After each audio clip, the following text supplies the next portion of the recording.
그러나라는 제목을 함께 나누겠습니다. 우리가 묵상하는 창세기는 족보의 책입니다. 2장에서 천지가 창조될 때 하늘과 땅의 내력이니 할 때 내력이 족보를 뜻하는 히브리어 톨레도트입니다. 이 단어는 아담의 계보가 시작할 때 다시 쓰이고 노아의 족보라고 밝히는 곳에서 세 번째로 쓰입니다. 창세기에는 총 10개의 톨레도트가 등장하는데 야곱의 족보가 마지막에 위치해 있으면서 50장까지 이어집니다. 그러니까 요셉의 이야기도 야곱의 족보 안에 들어있다는 의미입니다. 따라서 창세기를 묵상할 때는 각각의 이야기와 에피소드가 어떤 내용인지를 살펴보는 동시에 이 족보라는 형식과 구조를 통해 창세기가 무엇을 말하고 싶은지 함께 묵상할 수 있습니다. 먼저 족보는 시간의 흐름이라는 역사성을 갖습니다.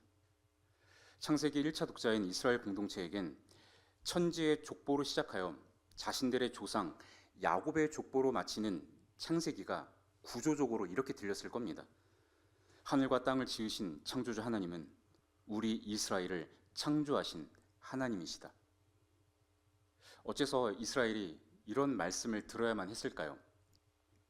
그들이 처했던 현실 때문입니다. 근래의 학자들은 창세기부터 신명기에 이르는 모세 5경이 전승의 단계를 지나 지금과 같은 문서의 형태로 정리된 것이 바벨론 포로기 시점이라는 데 큰 이견이 없습니다. 부르그만은 토라 즉 5경의 최종 형태는 포로 공동체의 젊은이들을 그 대상으로 한다라고 보았습니다. 예루살렘이 패망하고 끌려간 젊은이들 혹은 유배지에서 태어나 포로의 자녀로 살아가는 이들에게 하나님은 강대국 이집트가 신으로 숭상하는 저 태양과 페르시아의 왕권을 상징하는 달을 창조하신 분이라 선언하고 우리는 하나님께서 창조의 역사를 이어가시는 야곱의 자손 이스라엘이라는 정체성을 심어주고자 한 것입니다.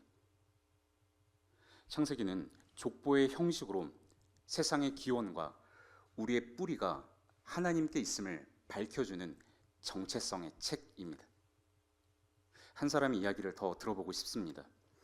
하나님의 고통이라는 책을 쓴 테렌스 프레타임은 다른 책 5경에서 이렇게 밝힙니다. 포로로 잡혀가 목숨을 유지하고는 있으나 제국의 회유와 경제적 압박 속에서 하나님 신앙을 버릴 유혹에 빠지거나 그 유혹을 물리쳤을 때 마주할 결과에 대한 두려움들, 별반 나아지지 않는 상황 속에서 터져나오는 탄식과 후회, 그러면서도 하나님은 우리 선조들에게 주셨던 약속을 계속 지켜주실 것인지에 대한 걱정 등으로 고통스러워하며 분투하며 살아가는 남은 자들을 위해 창세기를 비롯한 5경이 정리된 것이라 말합니다.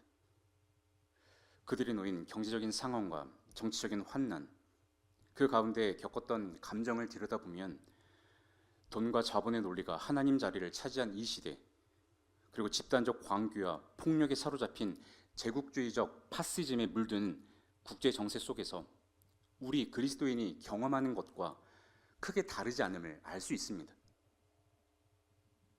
창세기 독자들이 제국의 압제와 강포에 시달리는 이스라엘 백성이라는 점을 고려할 때 이 족보의 책은 그들에게 이렇게 들렸을 겁니다.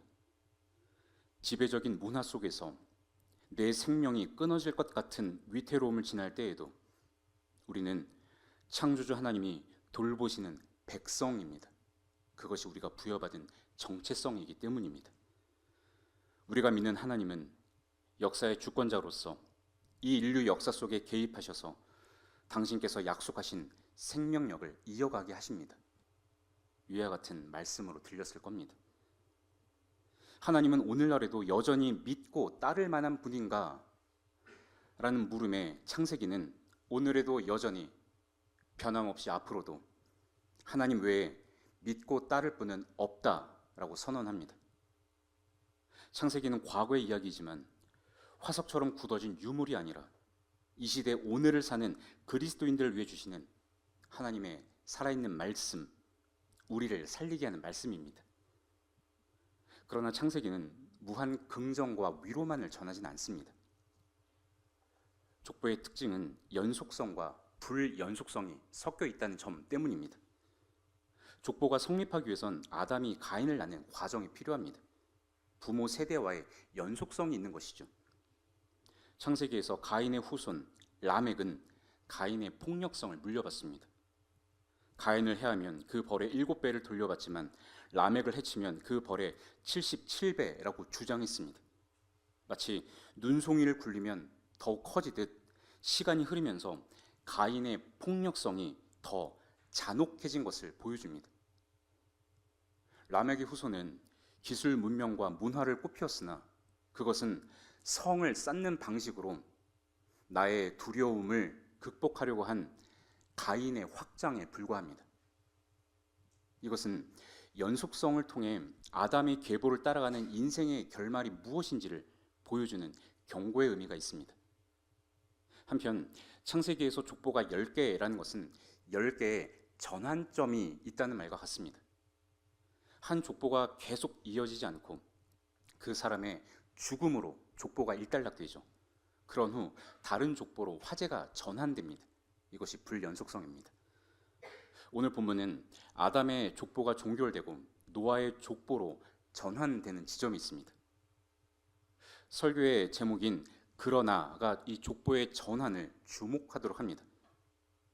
접속사 그러나로 전환되는 이야기를 통해 성경은 우리가 어떤 족보, 어떤 이야기에 속할 것인지를 묻습니다.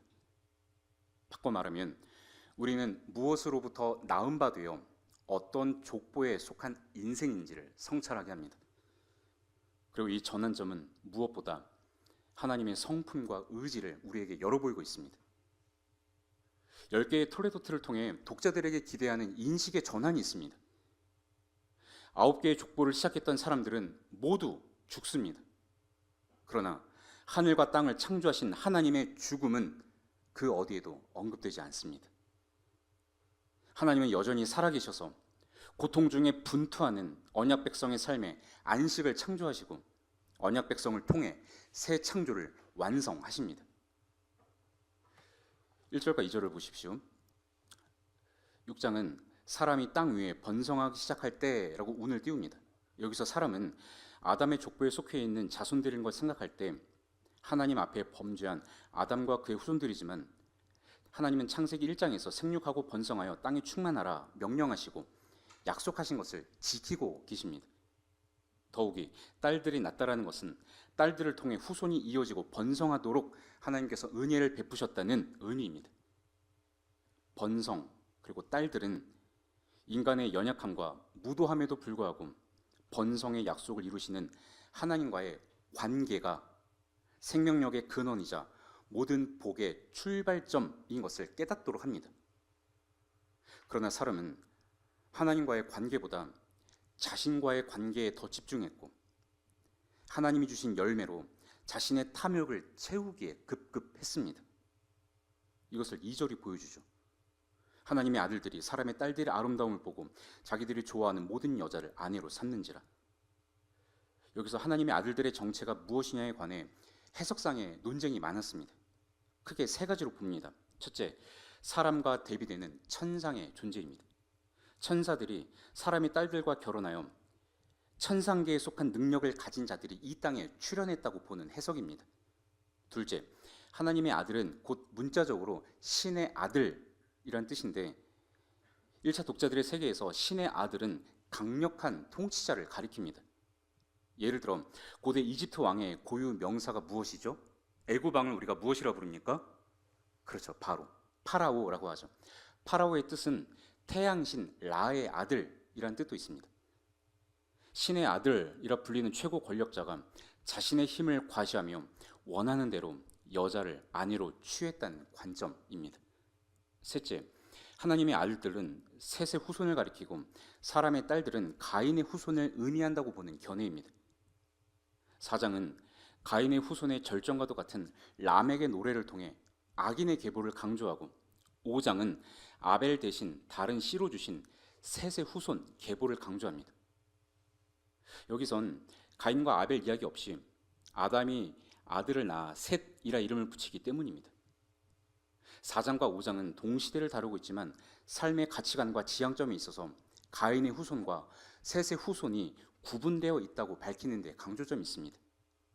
그러나 하나님의 형상을 닮은 아담, 그 아담의 형상을 닮은 셋의 후손이 가인의 후손과 섞이게 되었다 하는 관점이 이 세 번째 해석입니다.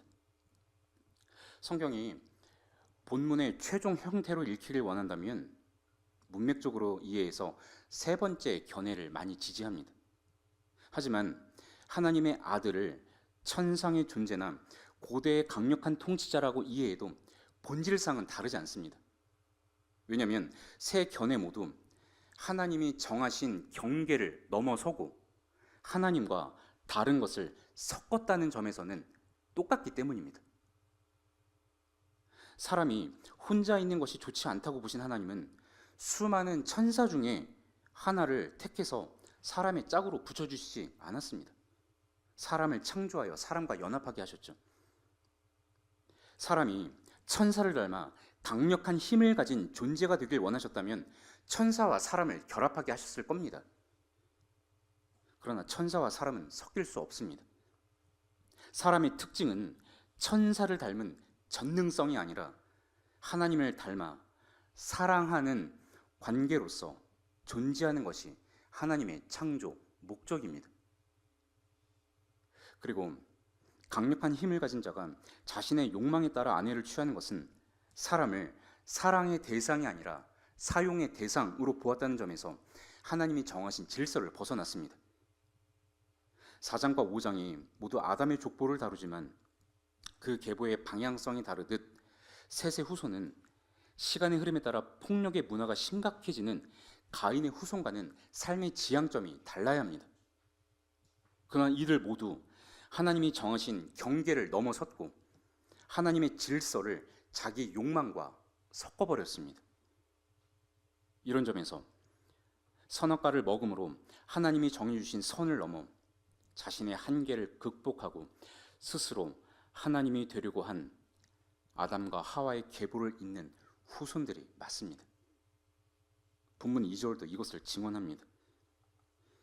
하나님의 아들들은 사람의 딸들의 아름다움을 봅니다. 하나님의 아들들답게 하나님의 성품을 따라 보아야 하는데 그렇지 못하고 사람의 아름다움에만 탐닉했다는 지적입니다. 그래서 자기 눈에 좋은 대로 모든 여성을 아내로 삼습니다. 여기서 사용된 보다, 좋아하다, 삼는다 이 단어가 창세기 3장 6절에 동일하게 쓰였습니다. 여자는 나무를 보았고 그것을 먹는 것이 좋다고 판단했고 그 열매를 따서 취합니다. 사람이 무엇을 보고 좋다고 판단하고 그것을 취하는 것은 하나님의 속성을 닮은 하나님 형상으로 우리가 창조되었기 때문입니다. 그러나 문제는 가치 판단의 기준입니다. 선악과를 금지하신 것은 무엇이 선과 악인지 분별하는 실력이 인간에게 없음을 인정하고 그래서 하나님을 찾고 하나님께 묻고 그래서 하나님과 대화하며 하나님의 질서를 이 땅에 추구하며 살아가라는 하나님의 지혜입니다. 동시에 그 선악과를 먹을 수도 있는 의지와 인격을 허용하심으로써 우리와 인격적으로 사랑의 관계를 원하시는 하나님의 성품을 알게 하신 겁니다. 그러나 하나님이 아름답게 창조하신 첫 인간은 선악을 판별하는 주체를 하나님에게서 나로 바꾸었고 이후 오고 오는 모든 세대는 자기가 기준이 되어 좋고 싫음, 옳음과 그름을 가르고 자기 눈에 좋은 것을 자기 배에 채우는 탐욕의 늪에 빠지게 됩니다. 셋의 자녀 중에 에노스가 있죠. 연약하고 한계를 지닌 죽을 수밖에 없는 존재인 것을 자각하여 하나님을 찾습니다. 그러나 그 에노스의 후손들은 아담의 죄와 타락의 본성을 반복하고 있습니다. 이런 점에서 라멕의 후손들이 목축업과 문화예술과 기술 문명을 일궈보지만 그곳엔 생명력이 없다는 창세기의 평가와 다르지 않습니다. 가인의 후손이건 셋의 후손이건 모두 아담의 족보에 속해 있어서 타락의 굴레를 스스로의 힘으로 벗어날 수가 없습니다. 이것이 창세기가 밝히는 인간의 본질입니다.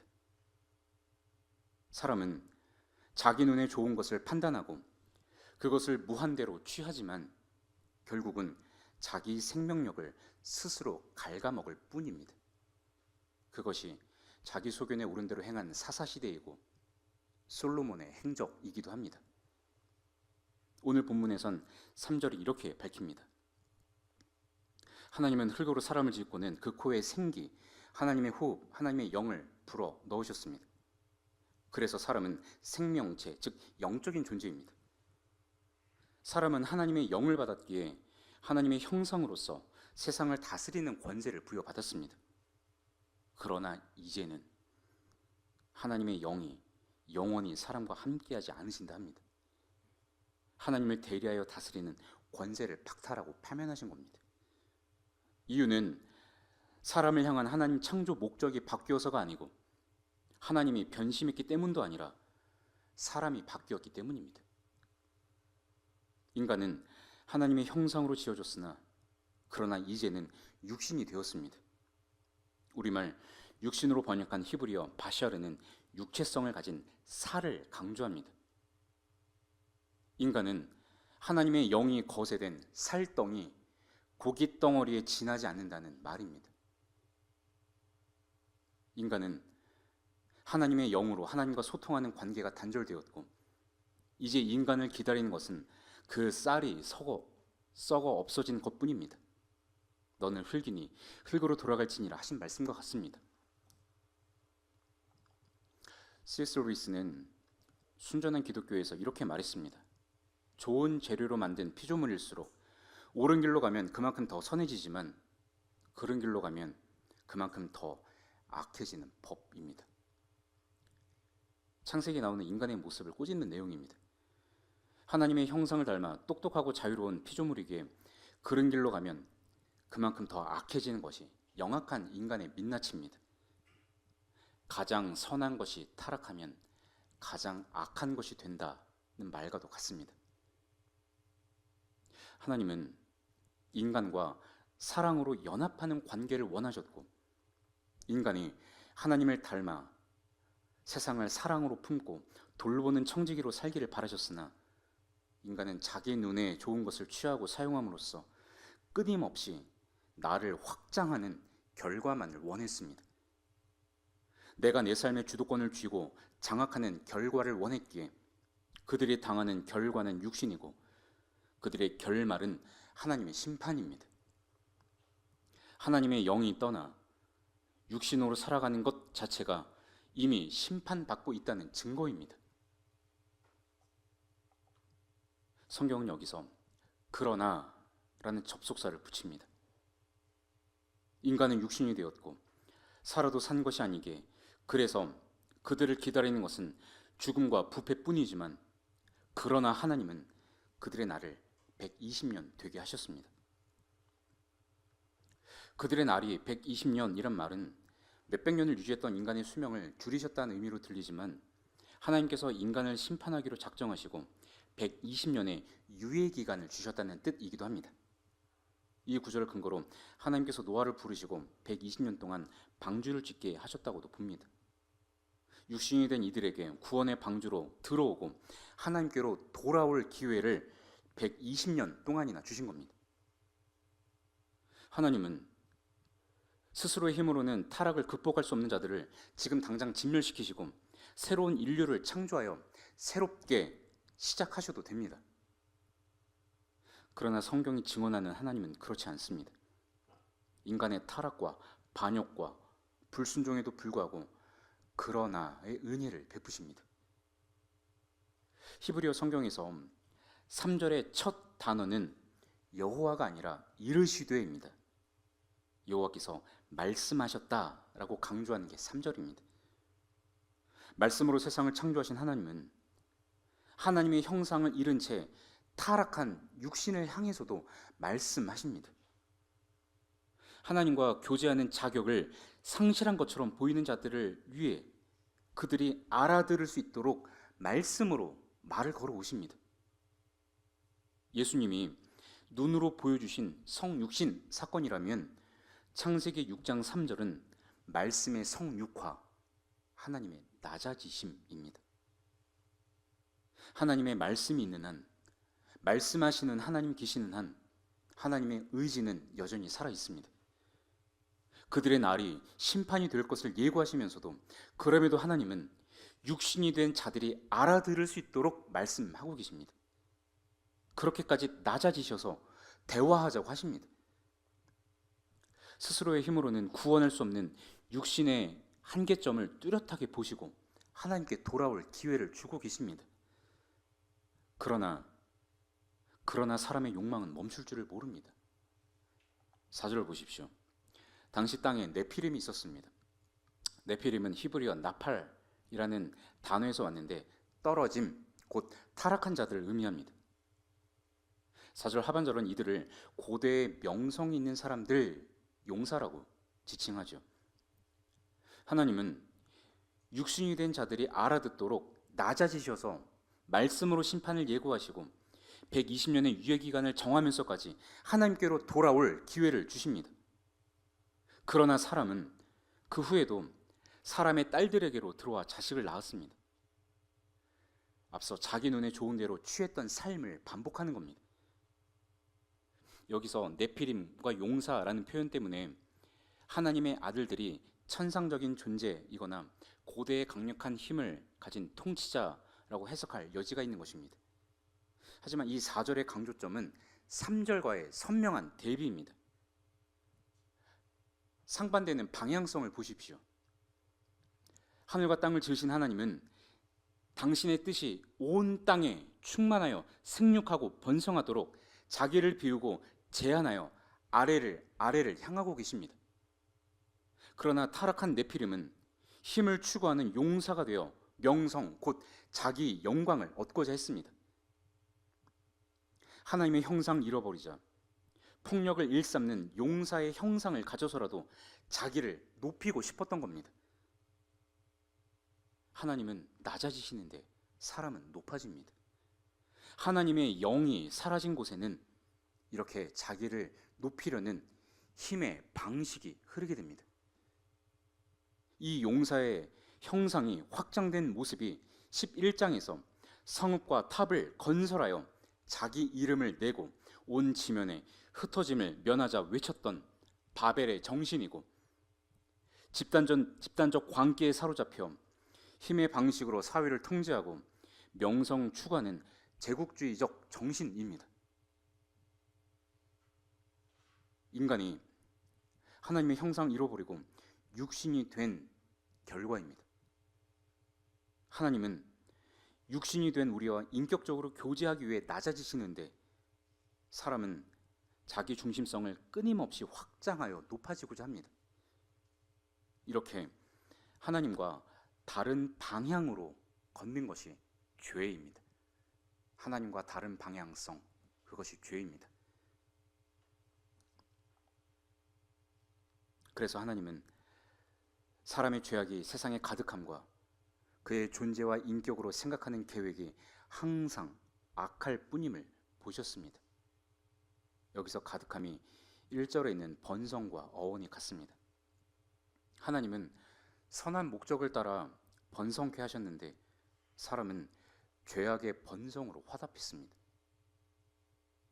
세상을 지으시고 보시기에 좋았더라 말씀하신 하나님은 이제 당신이 지은 피조물의 마음과 생각과 계획이 악할 뿐임을 보셔야만 했습니다. 그것도 항상 말입니다. 땅 위에 사람 지으셨음을 한탄하셨고 마음에 근심하셨습니다. 인간은 자기 안으로 굽어 있어 마음으로 악을 창조하고 있는데 하나님은 그 인간을 너무너무 사랑해서 탄식의 한숨을 내쉬고 마음으로 아파하고 계십니다.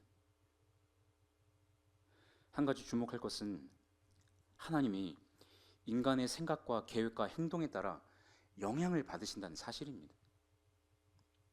그래서 아브라함 헤셸은 이렇게 말합니다. 인간의 행실은 자신의 삶에 영향을 미칠 뿐만 아니라 하나님의 삶에도 영향을 미친다. 인간은 하나님과 함께 사는 배우자요, 파트너며 대리인이기 때문이다 라고 말했습니다. 한편 제국의 강포에 시달리면서 그들의 계획이 항상 악할 뿐임을 탄식하며 위로를 구하고 아파하며 근심하는 것은 창세기 독자들의 삶의 정황입니다. 이것은 하나님께서 우리의 감정들을 속속들이 아시고 이해하는 분임을 보도록 합니다. 우리가 한탄하고 고통하는 것처럼 하나님도 그러시구나. 창조주 하나님은 초월의 하나님일 뿐만 아니라 우리와 인격적으로 교제하시는 내재의 하나님이십니다. 독자들은 우리가 당하는 상황과 감정을 하나님도 알고 계시는구나 공감했을 겁니다.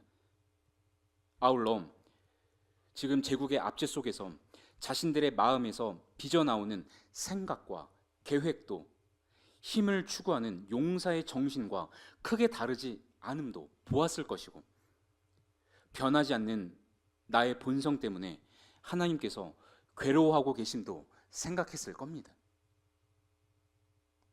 하나님은 결국 심판을 선언하시죠. 내가 창조한 사람을 내가 지면에서 쓸어버리겠다. 이 말씀이 아프게 들립니다. 내가 만든 작품을 내 손으로 버리겠다는 말이기 때문입니다.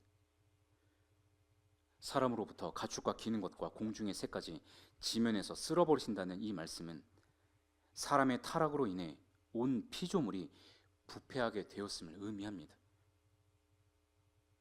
인간은 이들을 돌보고 다스리는 권세를 부여받았으나 사람이 자기 욕망에 취하자 자기 생명력을 갉아먹을 뿐만 아니라 다른 피조물과의 관계도 깨지고 오염시키게 만드는 죄를 낳습니다. 그래서 세상의 타락은 결국 하나님 백성의 타락 때문이라는 말을 할 수 있는 것입니다. 문제는 우리 밖에 있기 이전에 우리 마음의 문제이고, 제국의 포악함을 탄식하기 이전에 내 안에 여전히 잠재해 있는 가인의 분노와 람에게 폭력성에 먼저 한탄해야 합니다. 인간이 아담의 족보에 속해 있기 때문입니다. 그러나 아담의 톨레도트가 영원히 이어지지는 않습니다. 아담의 족보가 끝나고 노아의 족보가 시작됩니다. 노아는 여호와께 은혜를 입은 자에게 노아로부터 시작하는 이야기는 은혜의 족보라 할 수 있습니다. 성경은 그를 의인이요 당대의 완전한 자, 하나님과 동행한 자라고 묘사합니다. 그래서 그가 방주를 지을 자격이 있다고 말하는 것처럼 들리지만 사실은 그렇지 않습니다. 그가 은혜를 입은 자이기에 하나님 보시기에 의인이고 완전한 자이고, 하나님이 은혜를 주셔서 하나님과 동행하는 사람이 되었다는 증언입니다.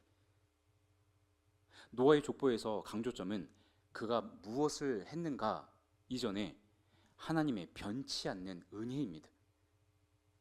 하나님은 마음으로 악을 창조하여 폭력적인 파멸과 자멸로 치닫는 인간을 보시고 한탄하셨고, 내가 지은 것을 내가 쓸어버리겠다고 하셨습니다. 물로 세상에 있는 것들을 잠기게 함으로써 방주에 탄 피조물을 제외하고는 정말 다 쓸어버리시죠.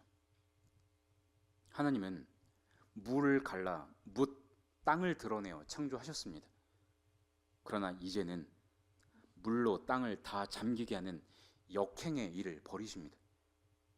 그래서 홍수 심판을 역창조의 사건이라 하죠. 심판을 위한 심판이 아니라 잘못된 것을 바로잡으시고 창조의 목적을 완수하기 위한 심판입니다. 심판을 위한 심판이었다면 노아까지 다 쓸어버리고 새롭게 시작하셔도 됐습니다. 역창조의 홍수 심판의 목적은 하나님의 은혜를 알게 하기 위한 것입니다. 그 근거가 8장에 있습니다. 하나님은 노아와 언약을 맺으시면서 다시는 물로 심판하지 않겠다 하시고선 스스로 다짐하십니다.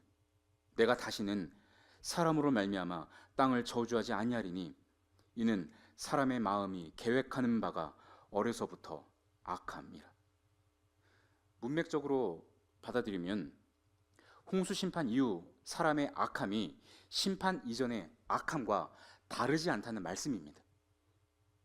여기서 마음의 계획이 오늘 본문 6장 5절의 계획과 같은 히브리어 예체르입니다.